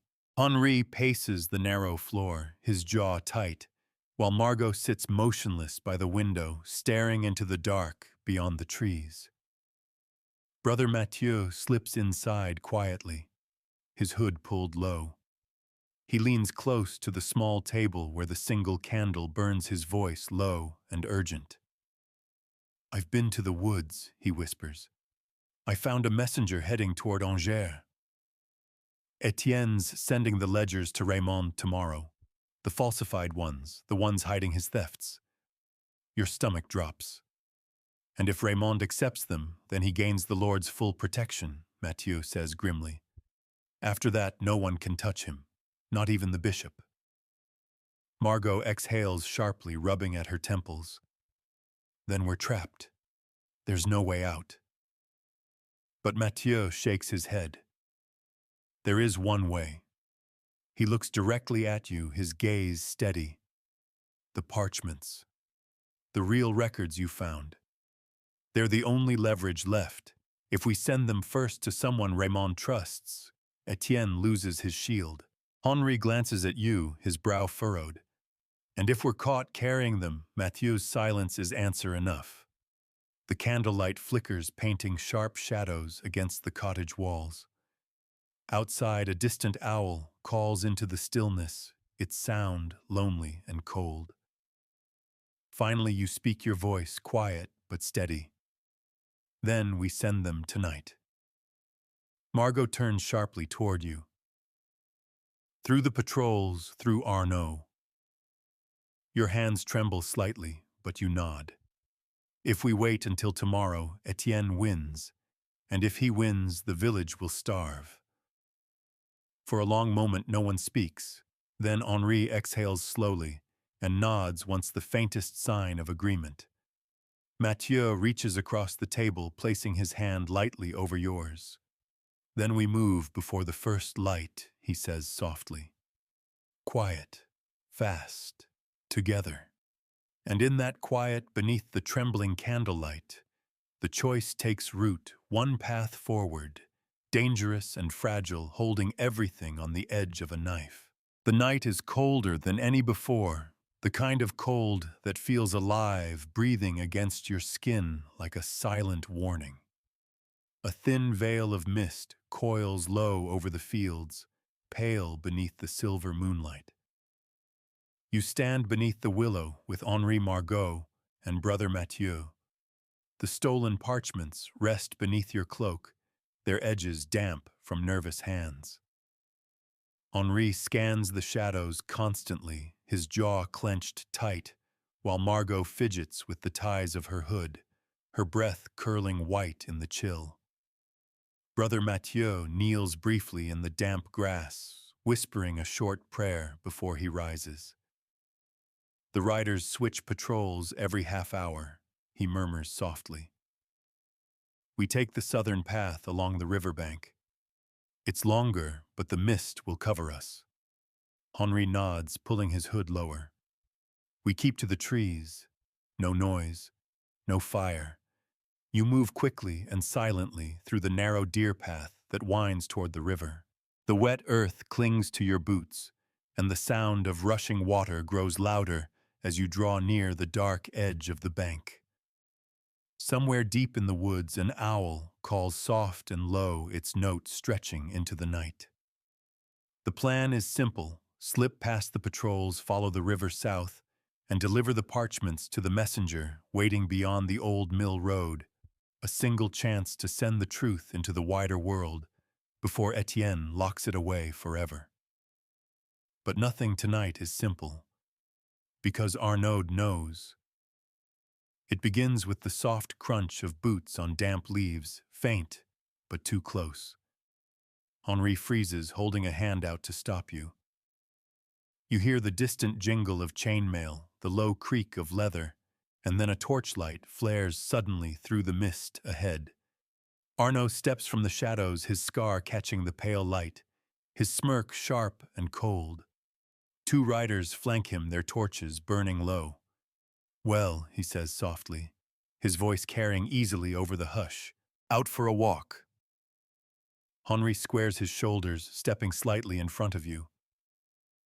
Move aside, Arnaud. The rider tilts his head, amused, and missed the chance to learn what's hidden under that cloak. His gaze drops to the folds of your garment, lingering just a moment too long, and you feel the parchments like fire against your ribs. Margot moves closer, her voice low and steady, despite the tension trembling beneath it. You don't want to do this. Arnaud laughs softly, not mockery, but something darker. Don't I? Etienne wants his thief, and I intend to bring him one. Henri's hand closes around the hilt of the small knife hidden beneath his tunic. His voice drops quiet, but hard. Then you'll have to try. For a moment, the silence between them sharpens tight as a drawn bowstring. But before anyone moves, Brother Mathieu steps forward. His hands raised, his voice calm and steady. Listen to me, he says softly, looking directly at Arnaud. Walk away. Arnaud turns his head, the smirk fading slightly. Or what priest Mathieu's gray eyes are steady as he speaks. You've spent years doing Etienne's bidding, but this isn't about loyalty. This is about truth. If you hand us over the ledgers, go to the bishop. Etienne burns with them. The riders glance at one another, uncertainty flickering across their faces. Arnaud studies Mathieu in silence, the torchlight painting sharp shadows across his scarred cheek. Finally, he speaks softly, low enough only you can hear. Run. You don't question it. Henri pulls you into the tree line, Margot close behind, the cold air tearing at your lungs as you sprint down the narrow path. Behind you, you hear Arnaud shouting, not at you, but at his riders, ordering them to circle north away from the riverbank. The path to the river feels endless, every step sinking into damp earth, but when the dark line of the old mill road finally appears, you see the small silhouette waiting beneath the leaning oak, the messenger. A young woman, her cloak heavy with dew, steps forward quickly. Without speaking, you press the folded parchments into her hands. Her fingers close over them, and she nods once before disappearing into the mist, heading south along the river's edge. The weight you've carried for days is suddenly gone.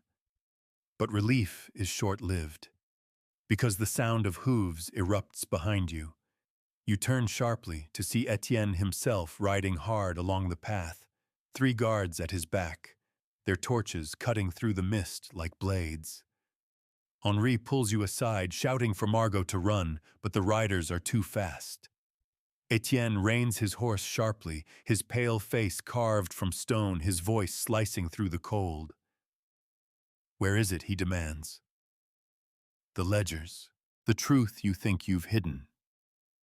Brother Mathieu steps forward, placing himself between Etienne and the rest of you, his voice quiet but firm. You've stolen from these people. You've lied to Seigneur Raymond. And now the proof rides south. Etienne's expression barely shifts, but his voice drops cold as the river itself. Then none of you will leave this village alive. The guards move to dismount, but then the soft, distant toll of the chapel bell rings out through the mist, slow and deliberate. 3 times. Henri blinks, startled. What is that? Brother Mathieu smiles faintly, his hands clasped in front of him. That he says softly is the signal. From the shadows beyond the ridge you hear it, voices rising, dozens of them, villagers stepping from the darkness, carrying torches, tools, and staves. Thomas, Beatrice, her children, even the frail elders from the lower cottages, all of them. For the first time, the villagers are not silent. Etienne looks around sharply, realizing too late that the control he's held so tightly has begun to slip through his fingers. He yanks on the reins, shouting for his guards, but they hesitate, unnerved by the sudden shift in numbers. Arnaud appears at the far side of the clearing. His torch lowered, his expression unreadable.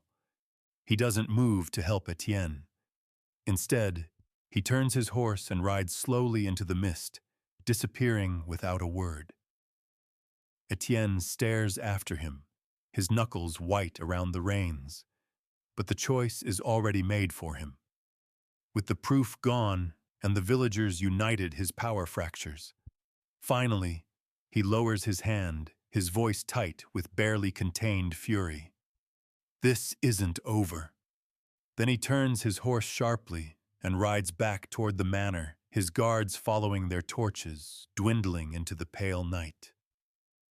You stand there beneath the leaning oak, your chest heaving the cold, damp air sharp against your lungs. Henri places a hand on your shoulder, steadying you. Margot exhales slowly, leaning against a tree, her hands trembling but unbroken. Brother Mathieu lowers his hood, his voice soft but certain. Tonight you gave the truth a chance to live.